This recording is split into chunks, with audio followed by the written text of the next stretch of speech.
ಓಂ ಶಾಂತಿ. ಮರಳಿ ಭೂಮಡಿಲಿಗೆ ನೈಸರ್ಗಿಕ ತೋಟದಿಂದ ನಮ್ಮ ತೋಟದಲ್ಲಿ ಜೀನೈನ್ ಮತ್ತು ಪಚ್ಚಬಾಳೆ ಗಿಡಗಳನ್ನ ಸ್ವಲ್ಪ ಹಾಕ್ಕೊಂಡು ಬೆಳಿತೀವಿ. ಅದರಲ್ಲಿ ನೋಡಿ ನಾವು ಗೊನೆನ ಯಾವುದೇ ರೀತಿ ಬಣ್ಣ ಬರೋಕ್ಕೆ ಮುಂಚೆ ಕೀಳೋದೇ ಇಲ್ಲ, ಬಣ್ಣ ಬಂದಮೇಲೆ ನಾವು ಕೀಳೋದು.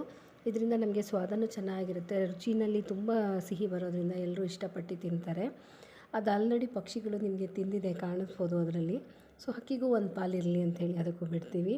ಆಮೇಲೆ ನೀವು ಇನ್ನೊಂದು ಅಬ್ಸರ್ವ್ ಮಾಡಬೇಕಾಗಿರೋದೇನೆಂದರೆ ಅದಷ್ಟು ಗದೆ ಹುಟ್ಟಿರೋದ್ರಿಂದ ನಾವು ಯಾವುದೂ ಹಾಕಿಲ್ಲ. ಶಂಖಪುಷ್ಪ ಗಿಡಗಳು ಸಹ ಹಬ್ಬಿ ಅಲ್ಲೂ ಸಹ ಕೆಲವೊಂದು ಹೂವುಗಳು ಬಿಟ್ಟಿದೆ. ಸೊ ಹೂವುಗಳ್ನೂ ಸಹ ನಾವು ಮಾರಾಟ ಮಾಡೋದ್ರಿಂದ ನಮ್ಗೆ ಅದರಿಂದನೂ ನಮಗೆ ಆದಾಯನೂ ಬರುತ್ತೆ. ಹಾಗೆ ಆ ಪರಾವಲಂಬಿ ಗಿಡಗಳು ಸಹ ಬಾಳೆಗೆ ಹಬ್ಕೊಳ್ಳೋದ್ರಿಂದ ನಮಗೆ ನೈಟ್ರೋಜನ್ ಫಿಕ್ಸೇಷನ್ನು ಆಗುತ್ತೆ.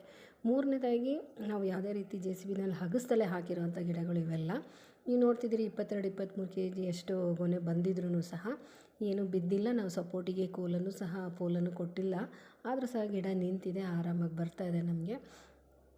ನೀವು ಸಹ ಉಳುಮೆ ರಹಿತ ಬೇಸಾಯ ಮಾಡಿ ಆದಷ್ಟು ಖರ್ಚು ಕಡಿಮೆ ಮಾಡಿಕೊಂಡು ಸಹಜವಾಗಿ ಗಿಡಗಳನ್ನ ಬೆಳೆಯೋದಕ್ಕೆ ಬಿಡೋದ್ರಿಂದ ನಮಗೆ ಭೂಮಿ ತಾಯಿ ಎಲ್ಲ ರೀತಿ ಪೌಷ್ಟಿಕತೆ ಸ್ವಾದ ರುಚಿ ಎಲ್ಲವನ್ನು ಕೊಡ್ತಾಳೆ.